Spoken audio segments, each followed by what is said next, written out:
जय मूल्यवासी विद्यार्थी बंधूंनो, स्वामी रामानंद तीर्थ मराठवाडा विद्यापीठ नांदेड व संजीवनी महाविद्यालय चापोली अंतर्गत आज आपण BA तृतीय वर्ष सेमिस्टर 6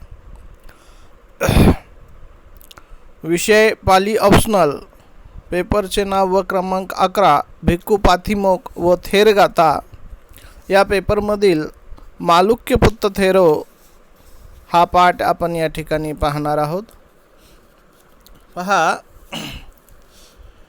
हा जो मालुक्यपुत्त थेरो पाठ आहे हा त्रिपिटकांतर्गत येणाऱ्या सुत्त पिटकाच्या 5 निकायापैकी खुद्दक निकायाच्या 15 ग्रंथापैकी 8 क्रमांकाच्या थेरगाथा या ग्रंथातून मालुक्यपुत्त थेरो ही जी कविता आहे ही कविता या ठिकाणी घेतलेली आहे। थेरगाथा या ग्रंथात बुद्धकालीन अरहंत भिक्खूंच्या जीवनाचे वर्णन करण्यात आलेले आहे आणि यामध्ये 265 अरहंत भिक्खूंच्या जीवनाचे वर्णन एकूण 1279 गाथा व 21 वग्गातून ते वर्णित करण्यात आले आहे। पहा, थोडक्यात हा जो मालुक्यपुत्त थेर आहे याचं जीवनचरित्र त्यानं या कवितेतून रेखाटलेलं आहे। बुद्धाच्या संघामध्ये त्यास आलेले अनुभव आणि पूर्वाश्रमीचं त्याचं जीवन कशा प्रकारचं होतं हे या मालुक्यपुत्त थेरो या कवितेतून आपण पाहणार आहोत। पहा, थेर मालुक्यपुत्ताचा जन्म कौशल राजा प्रशंजिताच्या एका ज्योतिष गणक कुटुंबात झाला। त्याने वडिलाच्या परंपरागत व्यवसायावर समाधान न मानता बुद्धाच्या विचारधारेला योग्य प्रकारे जाणून प्रवर्जित झाला। त्याने बुद्ध धम्म आणि विनयाचे चांगल्या प्रकारे अध्ययन करून अरहंतपद प्राप्त केले। अरहंतपद प्राप्त करण्यापूर्वी एका दिवशी मालुक्यपुत्त तथागतांचा उपदेश ऐकण्यासाठी गेला। त्या इंद्रियाद्वारे कामविषयात आसक्त न होण्याचा उपदेश त्याला दिला गेला। याच उपदेशावर ध्यान केंद्रित करताना मालुक्यपुत्ताने सदरील एकंदरीत या कवितेमध्ये 24 गाथा आहेत, या गाथा त्याने या ठिकाणी त्या म्हटलेल्या आहेत। पहा, या मालुक्यपुत्त थेरो या कवितेचा सार पुढील प्रमाणे आहे। पहिली गाथा, जो रूपाला पाहून आवडणाऱ्याची आठवण करतो त्याची स्मृती विकृत झालेली असते। जो असक्त चित्ताचा अनुभव करीत असतो आणि त्यातच लीन होत असतो। दुसरी गाथा पहा, त्याच्या रूपापासून उत्पन्न झालेल्या अनेक वेदना वाढतात। लोभ आणि परेशानी त्याच्या मनाला दुःख देतात। या प्रकारे दुःखाचा संशय करतो तो निर्वाणापासून फार दूर असतो, असं या दुसऱ्या गाथेतून म्हटलेलं आहे। पहा, तिसरी गाथेत काय म्हणतो तो, जो शब्दाला ऐकून आवडणाऱ्याची आठवण करतो त्याची स्मृती विकृत झालेली असते। तो असक्त चित्ताचा अनुभव करीत असतो आणि त्यातच तो लीन होत असतो। हा चौथी गाथा, शब्दापासून उत्पन्न झालेल्या त्याच्या अनेक वेदना वाढतात। लोभ आणि परेशानी त्याच्या मनाला दुःख देतात। या प्रकारे दुःखाचा संशय करतो तो निर्वाणापासून फार दूर असतो, असं हा मालुक्यपुत्त या चौथ्या गाथेतून म्हणतो।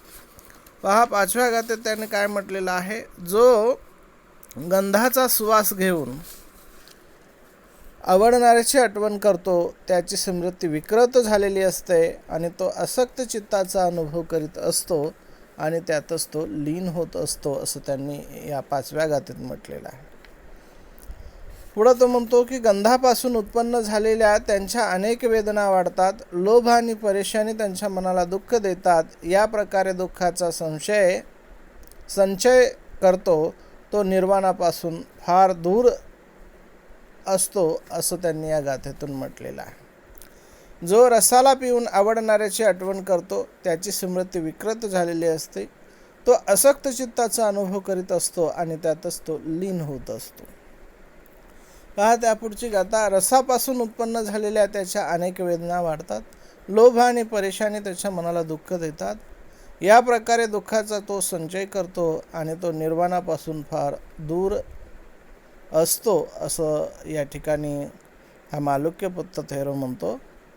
पहा, त्यानंतर जो स्पर्श करून आवडणाऱ्याची आठवण करतो त्याची स्मृती विकृत झालेली असते. तो असक्त चित्ताचा अनुभव करीत असतो आणि त्यातच तो लीन होत असतो. त्यानंतर पुढची गाथा त्यांनी म्हटलेली आहे की स्पर्शापासून उत्पन्न झालेल्या त्यांच्या अनेक वेदना वाढत असतात. लोभ आणि परेशानी त्यांच्या मनाला दुःख देतात. या प्रकारे दुःखाचा तो संचय करतो आणि तो निर्वाणापासून फार दूर असतो, असं या ठिकाणी या मालुक्यपुत्र थेरोने म्हटलेलं आहे. पुढच्या 11व्या गाथेत तो म्हणतो की जो चित्ताला जाणून आवडणाऱ्याची आठवण करतो त्याची स्मृती विकृत झालेली असते. तो असक्त चित्ताचा अनुभव करीत असतो आणि त्यातच तो लीन होत असतो. त्यानंतर पुढच्या गाथेत तो म्हणतो की विचारापासून उत्पन्न झालेल्या त्याच्या अनेक वेदना वाढतात. लोभ आणि परेशानी त्याच्या मनाला दुःख देतात. या प्रकारे दुःखाचा संशय तो करतो. तो निर्वाणापासून फार दूर असतो. त्या पुढच्या 13व्या गाथेत तो म्हणतो की जो रूपाला पाहून स्मृतिमान राहत असतो तो त्यात आसक्त होत नाही. तो अनासक्त चित्ताचा अनुभव करीत असतो आणि त्यातच तो लीन होत नसतो.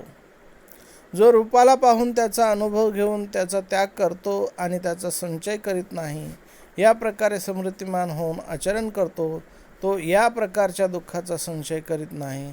तो निर्वाणाच्या जवळ गेलेला असतो. पहा या ठिकाणी हा मालुक्यपुत्र थेरो या ठिकाणी सरळ पद्धतीने आणि विरुद्ध पद्धतीने दोन्ही प्रकारे या गाथा समजावून सांगत आहे. पहा आता जो शब्दाला ऐकून स्मृतिमान होत असतो तो त्यात आसक्त होत नाही. तो अनासक्त चित्ताचा अनुभव करीत असतो आणि त्यातच तो लीन होत नसतो. जो शब्दाला ऐकून त्याचा अनुभव घेऊन त्याचा त्याग करतो आणि त्याचा संचय करत नाही, या प्रकारे स्मृतिमान होऊन आचरण करतो, जो या प्रकारच्या दुःखाचा संचय करीत नाही, तो निर्वाणाच्या जवळ गेलेला आहे. जो गंधाचा श्वास घेऊन स्मृतिमान होत असतो तो त्यात आसक्त होत नाही. तो अनासक्त चित्ताचा अनुभव करीत असतो आणि त्यात तो लीन होत नसतो. पहा 18व्या गाथेत तो म्हणतो की जो गंधाचा श्वास घेऊन त्याचा अनुभव घेऊन त्याचा त्याग करतो आणि त्याचा संचय करीत नाही, या प्रकारे स्मृतिमान होऊन आचरण करतो, जो या प्रकारच्या दुःखाचा संचय करीत नाही, तो निर्वाणाच्या जवळ गेलेला असतो. जो रसाला पिऊन स्मृतिमान राहत असतो तो त्यात आसक्त होत नाही. तो अनासक्त चित्ताचा अनुभव करीत असतो आणि त्यातच तो लीन होत नसतो. जो रसाला पिऊन त्याचा अनुभव घेऊन त्याचा त्याग करतो आणि त्याचा संचय करीत नाही, या प्रकारे स्मृतिमान होऊन आचरण करतो, जो या प्रकारे दुःखाचा संचय करत नाही, तो निर्वाणाच्या जवळ गेलेला असतो. जो स्पर्श करून स्मृतिमान होत असतो तो त्यात आसक्त होत नाही. तो अनासक्त चित्ताचा अनुभव करीत असतो आणि त्यात तो लीन होत नसतो. जो स्पर्श करून त्याचा अनुभव घेऊन त्याचा त्याग करतो आणि त्याचा संचय करत नाही, या प्रकारे स्मृतिमान होऊन आचरण करतो, जो या प्रकारच्या दुःखाचा संचय करत नाही, तो निर्वाणाच्या जवळ गेलेला असतो. पहा जो विचाराला जाणून स्मृतिमान राहत असतो तो त्यात आसक्त होत नाही. तो अनासक्त चित्ताचा अनुभव करीत असतो आणि त्यात तो लीन होत नसतो.